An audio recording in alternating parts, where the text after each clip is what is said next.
ایک مسئلہ عام طور پر ساتھیوں کو پیش آتا ہے اور پوچھا جاتا ہے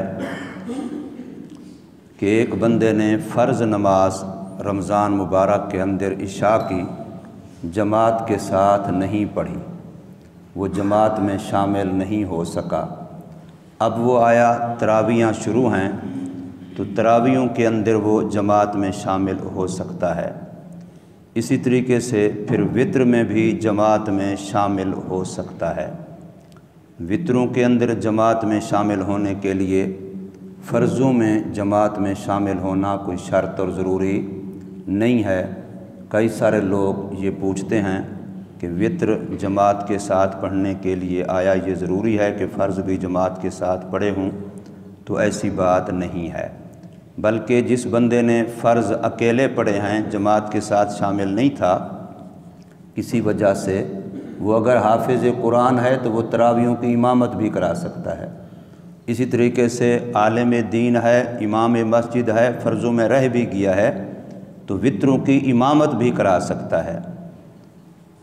اور اسی طریقے سے فطرانے اور جو فدیہ ہے روزوں کا، اس کے متعلق بھی ایک مسئلہ ہمیں سمجھ لینا چاہیے کہ جب کئی بندوں کا فطرانہ ایک مستحق کو دیا جا رہا ہو یا کئی روزوں کا فدیہ ایک مستحق کو دیا جا رہا ہو، تو پھر اس میں جتنے آدمیوں کا فطرانہ ہے یا جتنے روزوں کا فدیہ ہے، ان کی الگ الگ پوری تعداد کی نیت کرنا ضروری ہے۔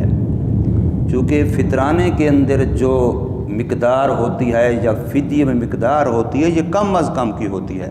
فرض کرو فطرانہ بتایا گیا بھی ایک بندے کا 150 ہے، لیکن ایک بندہ ایک ہی بندے کا فطرانہ 1000 روپیہ دے دیتا ہے، منع تو نہیں ہے، کم از کم کی مقدار تھی نا، زیادہ سے زیادہ کی کوئی مقدار نہیں ہے۔ آپ نے ایک آدمی کو اکٹھے 5000 روپیہ پکڑا دیا فطرانے کا، آپ نے اگر نیت کی ہے کہ یہ اتنے آدمیوں کا ہے پھر تو وہ اتنے ہی آدمیوں کا ہوگا، ورنہ وہ ایک ہی آدمی کا ہوگا۔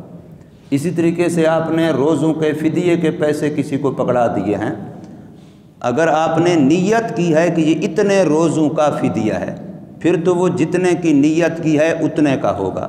اگر آپ نے نیت نہیں کی تو پھر وہ ایک ہی روزے کا فدیہ ہوگا، جائے کہ آپ نے 5000 دیا ہے 10000 دیا ہے۔ اس لیے جب کئی آدمیوں کا فطرانہ ایک مستحق کو دیا جائے تو جتنے آدمیوں کا ہے اتنے کی نیت کی جائے۔ کئی روزوں کا فدیہ اگر ایک آدمی کو دیا جائے تو وہاں پر بھی جتنے روزوں کا فدیہ ہے اتنوں کی نیت کی جائے۔ اس طریقے سے پھر وہ یہ تعدد جو ہے تعداد والا الگ الگ گنتی، اس کی نیت ضروری ہے۔ اسی طریقے سے یہ مسئلہ بھی سمجھیں، زکوٰۃ غیر مسلم کو دینا جائز نہیں ہے، چاہے وہ غیر مسلم اہل کتاب ہو چاہے وہ اہل کتاب نہ ہو، لیکن صدقہ فطر یہ غیر مسلم کو دینا جائز ہے۔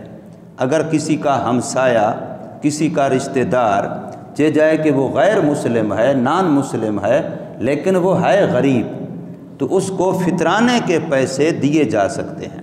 زکوٰۃ کے پیسے نہیں دیے جا سکتے، لیکن فطرانے کے پیسے غریب مستحق غیر مسلم کو بھی دیے جا سکتے ہیں۔